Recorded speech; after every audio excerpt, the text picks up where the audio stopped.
Yeah, you can start.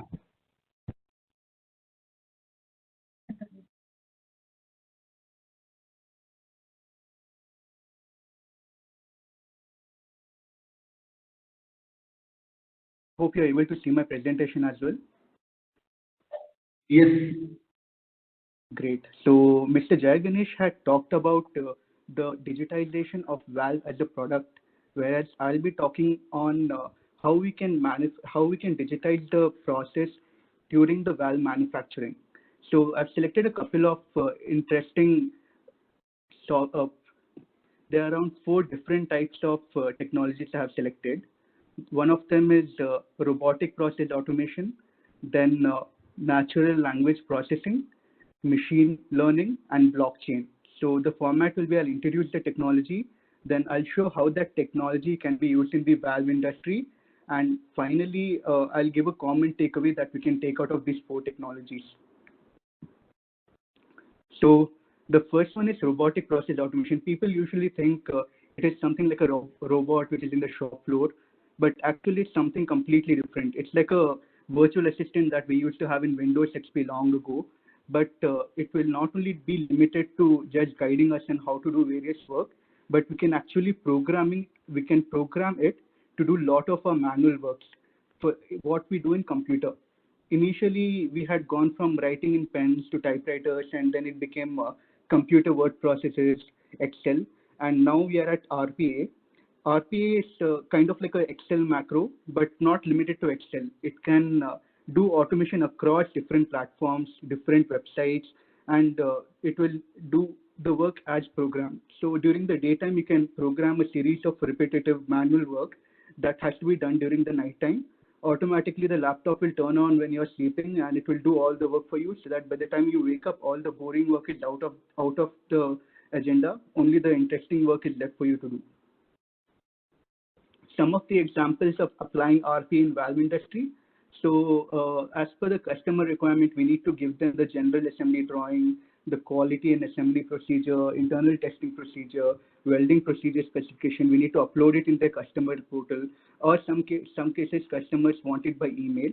So how RPA will help you here is the design department, once they make the GAD and upload it in the company's own portal, the manufacturer's portal, then the RPA will download the file, and it will either open an Outlook and write the email ID of customers will already be programmed, and it will send the GAD, or it will open the customer portal automatically. So in the program, you have to put the email ID of the customer along with your username and password, so that it can log in and upload the GAD.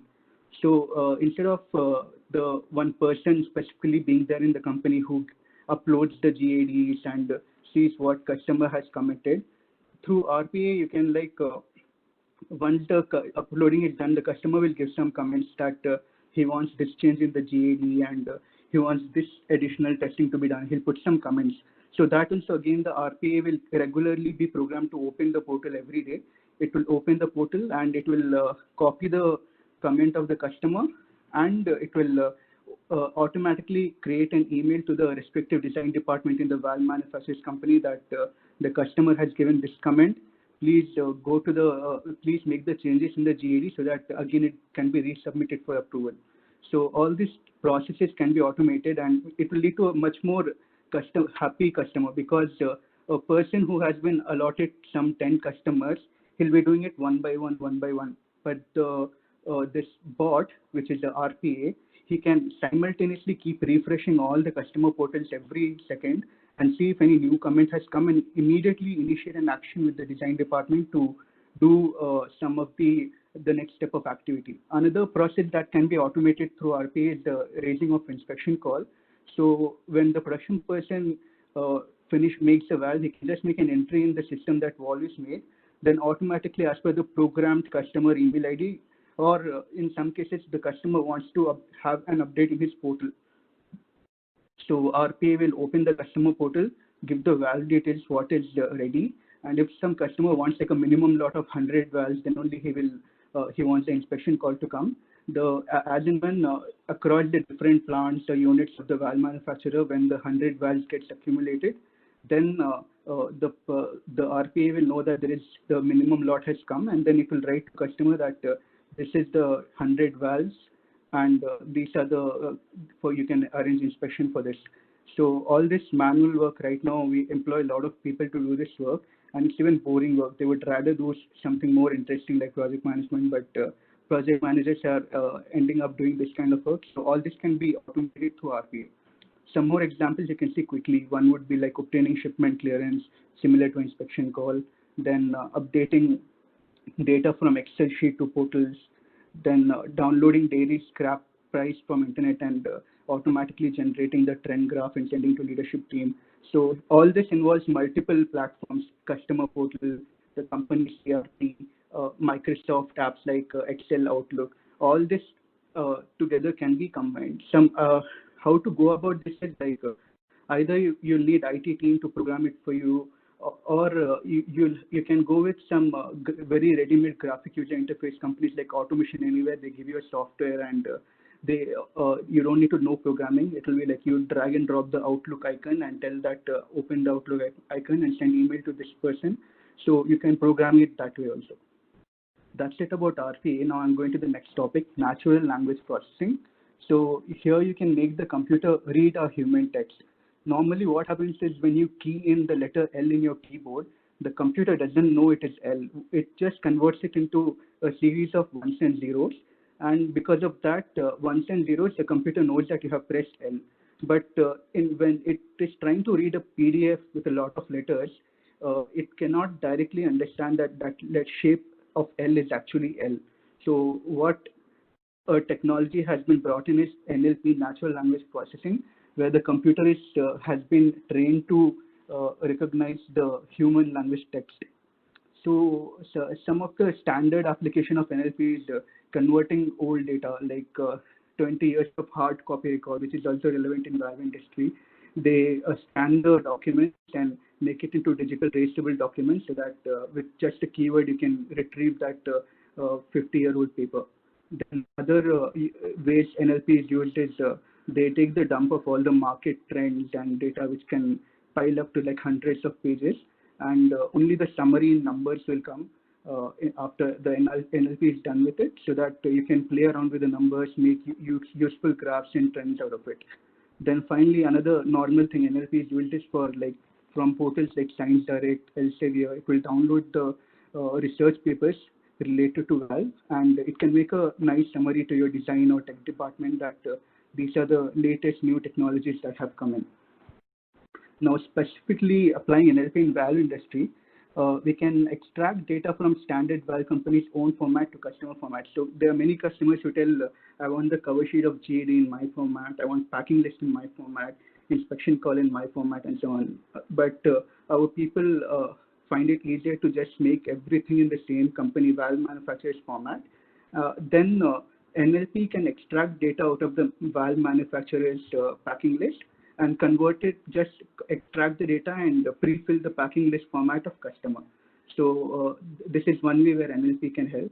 Another place would be where customer specification sheet, they'll not mention class, they'll mention pressure rating. So, and in then they will, company will try to make sense while making codes that what is that 100-page document of customer specification. So from that big chunk of data, from the customer's queries, the valve manufacturer will be able to use NLP to make a very short summary of what is the actual number of valves to be procured, valve size, class, and all. And then they can make their code, material code for that valve automatically. Next application would be to extract data out of supplier's material text certificate. So a foundry is supplying some valve to the valve manufacturer. So the valve manufacturer can upload the certificate online, or the foundry himself can upload the certificate online. And then the valve manufacturer need not employ some people to verify whether the carbon percentage is within the specified limits. All he'll have to do is use NLP, and NLP will use algorithm to see the carbon percentages within the limit, and then it will approve the certificate or reject the certificate, reject the casting, and tell him to redo the casting. So this would be another application. Then if any customer is giving customer specification sheet for inquiry in their own language, whether it be Arabic or Chinese or Russian. Then the NLP, we won't need an interpreter or translator. NLP, there are ready-made NLPs who understand all these languages, and then it will translate it to whatever I discussed in point number 2. Same thing will happen. Then finally, it can read hundreds of pages of contracts and summarize the legal terms that this would be the LD clause. Normally, a human will take a lot of time to read through that 100-page, but NLP in an instant, it can go through it and it can tell you what are the 2 to 3 main points that you have to take out of that 100-page contract. Finally, customers will ask for status updates. They'll send an email to the project management team of the valve manufacturer that I want to know what is the status of the valve. But there will be like 100 such customers asking for the status, and the project management guy will take a lot of time to find out and give the status and reply to each one of them. But NLP, what it can do is it can read the email, it can take the reference, like this is the customer order number, PO number, and it can check with the valve manufacturer's ERP and see what is the status and automatically reply the status to customer. So customer is also happy that he's getting a quick reply on status, and the workload for the valve manufacturer employing a lot of project managers, that will come down. So the third topic for the day out of the 4 topics, machine learning. So here, machine learning, what it does is depends upon data analysis. It takes the past data, dump files from SAP, ERP, whatever Oracle, whatever ERP the customer is using, it will take the dump files. It will see the past data, and decision making can be done not only from that past data, but also machine learning can make a predictive model that what is going to happen in the future based on it. So decision making becomes even more better. So to develop a machine learning platform, the company should start recording every transaction it does. Then it should build up sufficient repository over a couple of years or months or days. Once the data is built up, then the data analysis can be done. Some smaller companies or new companies, they can request old valve manufacturers to give the data to them, purchase it, so that they can directly go to the machine learning stage. And the valve manufacturers can exchange data with each other, so that because the more the data there is, the better the prediction of the machine learning. Another proposal could be that organizations like CII or API, they can ask companies to volunteer. Even if some 20 companies volunteer, it will become like, and each one of them is having 10 years of data, it will become like a 200 years worth of data, and make a very comprehensive AI model based on the data, which and CIE can share the results to the participating companies, whoever gave the data, and it would give them a lot of meaningful insights on the world trends, what is to be made, and better forecasting can be done, and so on. So some applications of ML in valve industry. So it can see the suppliers, various suppliers, how much time they have delayed. Normally, when you do it through Excel or something, you'll just see that some suppliers are having 80% on-time delivery. But using ML, you'll be able to see that they are actually more delayed during the January to March season, or maybe from the last 3 months of the year, because then you'll get a better insight that this 3 months you have to be more careful with this supplier because he's usually overloaded at that time. Or we can find out that even though it generally will show 80% OTD, then the ML will point out that for a particular grade of safe item, the supplier is more slow. So be careful while giving safe item kind of castings order to this foundry. So, and also there will be a lot of faults with the valve manufacturer themselves. So it will show, because unlike automobile industry where all the parts are same, valve manufacturer is making different sizes in the same valve, different classes, different types of valve, gate globe check. So the bottleneck becomes different for each type of valve, and manually doing value stream mapping and finding out where the bottleneck is going to take a lot of time. What machine learning will do is, if the company is recording the time of every process through some scanning at each stage, then automatically machine learning will tell what is the bottleneck for each size, each class, and each type of valve, which location the bottleneck is there. So this will be a very good juncture to ensure if you are not yet into data analytics, the company, it's not too late because of COVID-19, even the past data has become little irrelevant since COVID has made a singular impact on the trends like nothing before. Now, even if you start building data from this point onwards, it will give you a very good, useful insight on the decision making in this post-COVID era. Final topic for the day. So blockchain. Blockchain is a relatively more new technology compared to the previous three I have talked about. Just to give a brief idea what blockchain is, like torrent data, how every torrent file is available in every computer who has downloaded that torrent file, and every computer contributes to uploading the file to a new person when he's trying to download. Blockchain doesn't physically change the file itself. It just records the transaction that file has gone from this place to this place. And in case there is a physical item material movement, it will just record that material has gone from position A to position B. And one thing to notice, in both cases, the information is decentralized. It's not stored in a particular cloud or one single computer. It's there in many locations at the same time. So what happens is every transaction is verified by miners. What miners do is they use immense computational power, and they don't encrypt the data. Encrypt would mean that they can even decrypt it. What they do is they change the data into cryptographic form, which would be impossible to break. So that transaction to break manually, it would take millions of years. So it's practically impossible. Once the miner verifies the data, that information gets added to a chain of previous transaction data, and it becomes a blockchain. Even if the blockchain hash value changes every time a new information is added. So, and the blockchain verifies that everyone is having the same hash value. If anybody is having a different hash value, they are no longer reliable. So it will not even be considered. That's why the blockchain is a very trustworthy information source. Now, application of blockchain in valve industry. So valve industry is having many parts. So unlike even a different kind of industry, automobile, they will have only about a specific number of parts for one type of car. But since valve industry is having so many variety of valves, so many classes, so many sizes, and the child parts BOF becomes immense. Like there will be so many grades of child parts and all that. And recording the transaction manually so far in the traditional ledgers has been very challenging. There is usually a challenge where the payable of the supplier is not matching with that of the valve manufacturer. That's why the blockchain is basically a ledger. It is connected with the PO.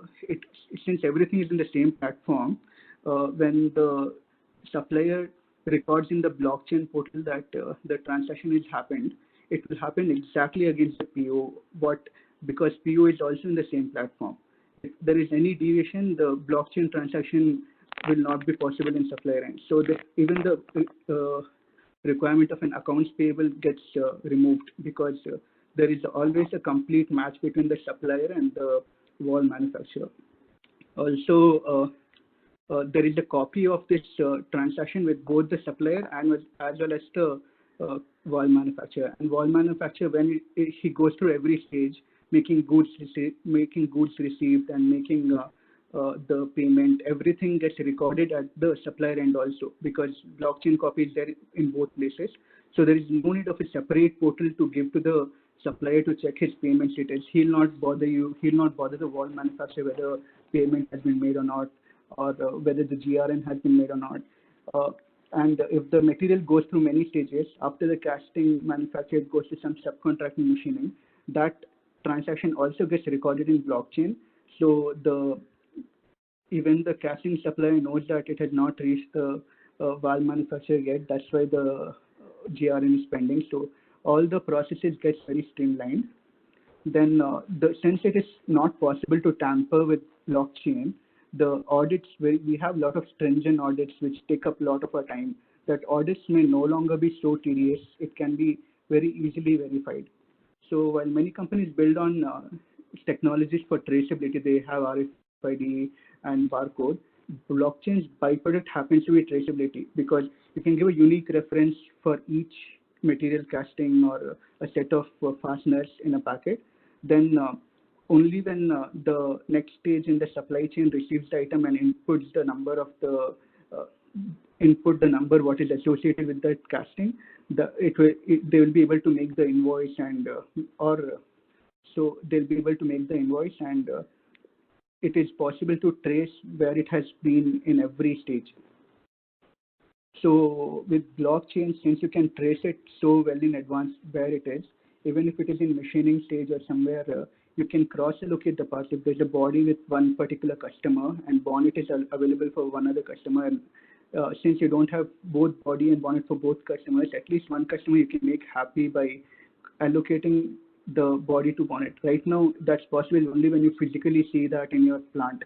But with blockchain, you'll be able to do it much more in advance when it is just in casting stage or machining stage. So you can do that.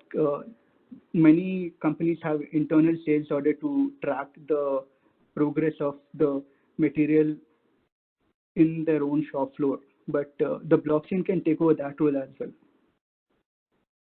Since blockchain is a new technology, I'll just mention some of the advantages of blockchain.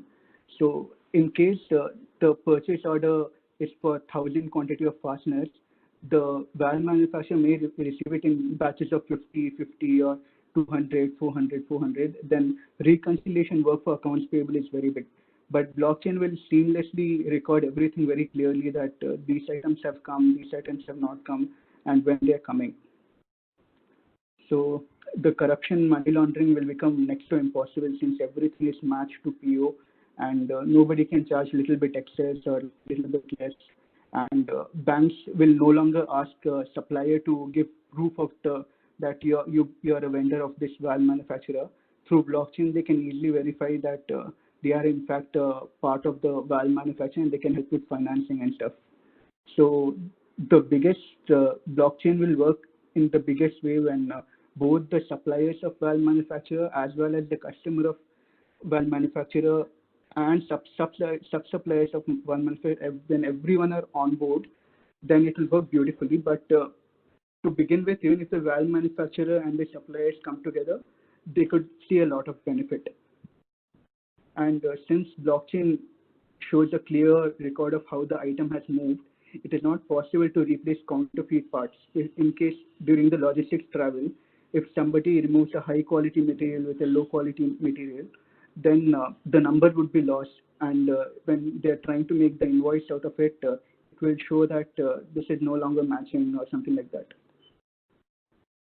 So takeaways would be that many companies have already implemented this and they are reaping the benefits, but all these technologies will work very beautifully if more and more companies get into it.